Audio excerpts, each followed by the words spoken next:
So there's been a bit of a technical hitch in the operation in the last day. I pulled into our driveway and happened to notice a telltale sign that was telling me that there was something up with Hansel, the Toyota Surf. Now, I'm not a mechanic, but I was smart enough to work out that there's something not quite right with that. And so I did a bit of inquiry and I established that the hose going from my auto transmission into my radiator had perished and it was really peeing out like a mad thing. So I was lucky to get home without blowing up my gearbox, which is pretty good because I've already replaced the gearbox in this, so I'm not all that keen to do it again. And as I was tinkering away, I was thinking about those poor sods in the city that I once resided many years ago who have just been told that they can't work on their car in the driveway. And I thought, I bet you they'd like to be here right now. So I thought, you know what, just for them, I'll pull out the camera and just do a bit of recording on my exploits here and show you how a complete clueless git like me can actually get under a car like this and half work out what's going on. So what I'm doing at the moment is pulling out both hoses because one hose is okay, but you know, if one hose goes, you might as well replace both of them. So the idea is I'm pulling them both out and going to replace them and then obviously refill the auto transmission with the right fluid. And my good friend Eric, who you're going to meet in a future video, has given me the good oil on what fluid I need to get. So all in all, I'm in pretty good shape, I reckon. So I'll just take you into the business part of proceedings. As you can see, this is the hose that I just pulled off. I had to cut it off and then take off the clamp, that bad boy there. And then I'm taking off this hose here, which is pretty old and crusty. So that's what I love about these old cars. Even an absolute dullard can hop underneath and kind of half work out what's going on. So let me just set up my camera a bit. This will be riveting for these poor fellas in that crazy place who are looking at their Tiranas and Monaros in their driveway and not able to go out there and tinker with the spark plugs for fear of getting a knock by the mechanic police. What an absolute circus, huh? So that is actually a true story. As I understand, someone correct me if I'm wrong, that's what I've heard on the news, and that's always right, isn't it? I've tried to verify the sources and it looks like it's correct that there are places where I have come from where it's illegal to literally work on your car in the driveway. Go figure that. So I don't know why they can justify that. But if your car is parked in the driveway, as I understand, and if I've got the wrong end of the stick, someone told me, but as I understand, it's a finable offence to work on your car in a driveway.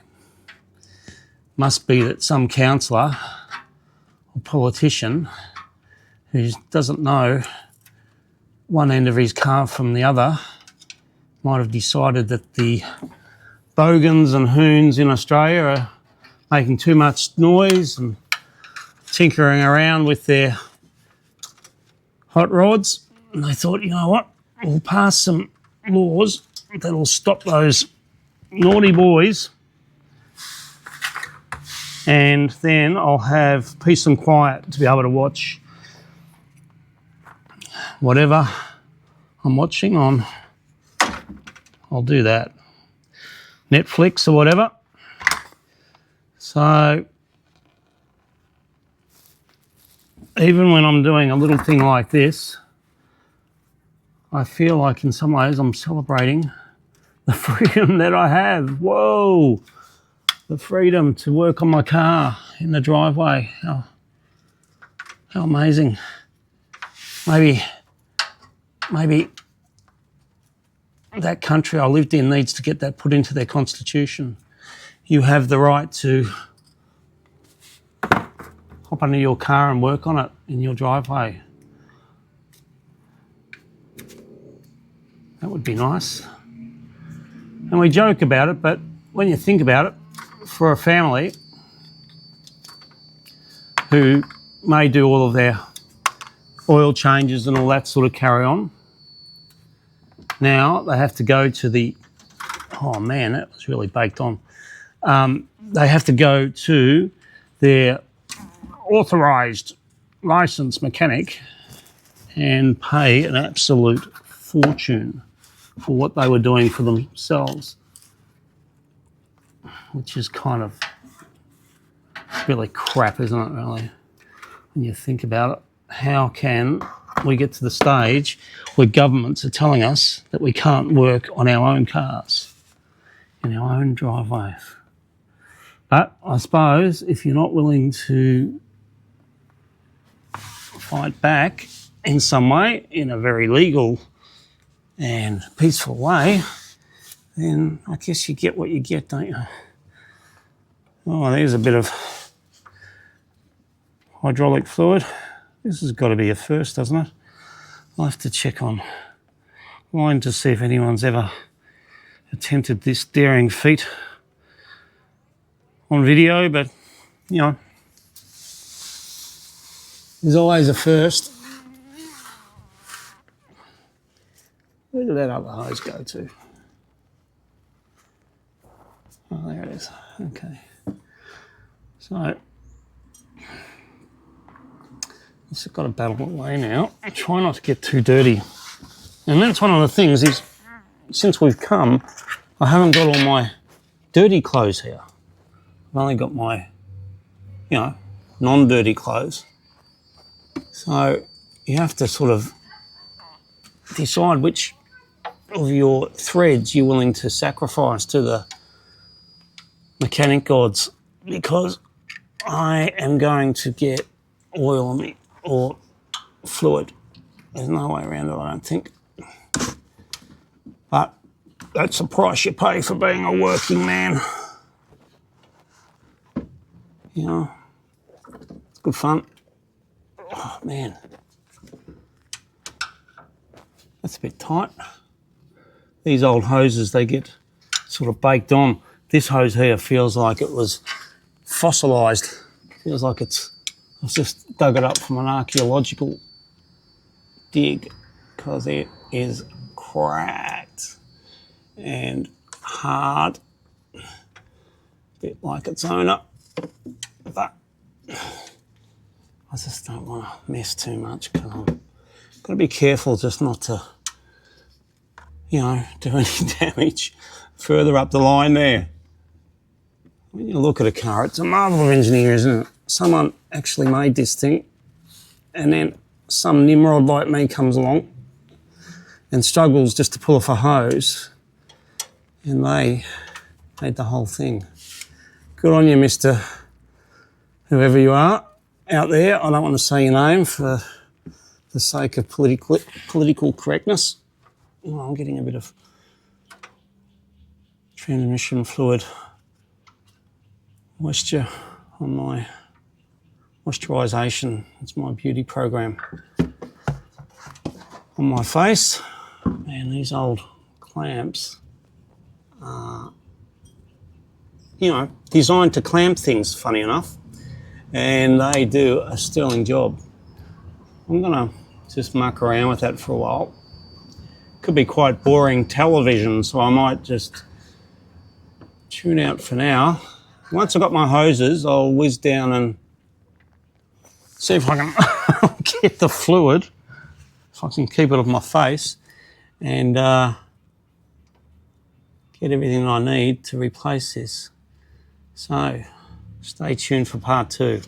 So I managed to retrieve the hoses after the post-mortem, and I'm just about to get some replacements along with some transmission fluid. So hopefully I'll get what I need and we'll get this bad boy back on the road. So mission accomplished so far. I've got my transmission fluid and my new hoses to complete my clandestine top secret repair in my driveway. I'll just, you know, I feel pretty safe. I think that I'm going to pull it off, but I'll just check. No, there's no mechanic police around at the moment, so I'll just try and hurry this up, get it done before, you know, I get busted. So we'll see how we get on with this. Wish me luck.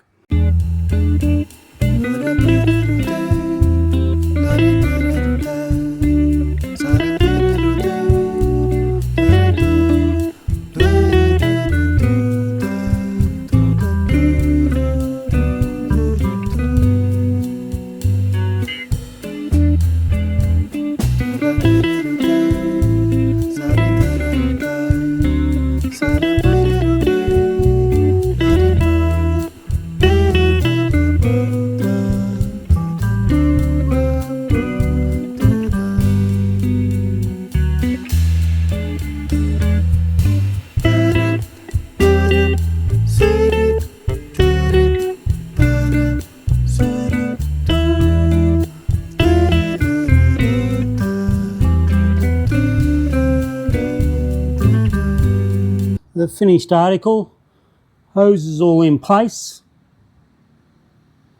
and all clamped down, hopefully in the right places. But that was kind of fun. But I think anyone could probably achieve that. Just a few hoses, a few clamps and a bit of mess.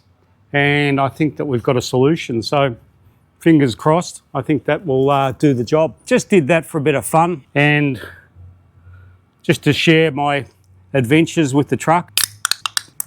Now, something like that, we take it so much for granted. I drive an old truck that you probably couldn't get in most places today. Apparently, in the place I used to live, that's illegal. To work on your own car in your own driveway, can you believe it? These are the little things, the everyday things that we do here without even thinking about it, because this is the way it used to be. You used to be able to drive a car that you could fix yourself and you could do it in your own driveway.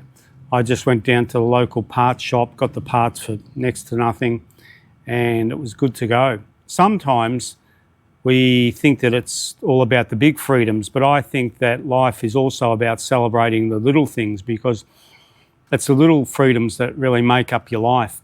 And I really love the fact that I can have a car like this, keep it on the road, do a bit of the repairs myself and the bits and pieces. I can also have a cheapy motorbike that I can scoot around, and that's what I went down on to get my parts for my car. Hopefully we'll keep on trucking and I'll bring you a few more adventures. I'll hopefully visit my friend Eric, who I've spoken a little bit about. He is a Toyota fiend who knows more about Toyotas than anyone I know. So that'll be an interesting video, and hopefully there'll be many more truck talk videos to come, because it's one of my favourite things. Okay, until next time, take care. Ciao.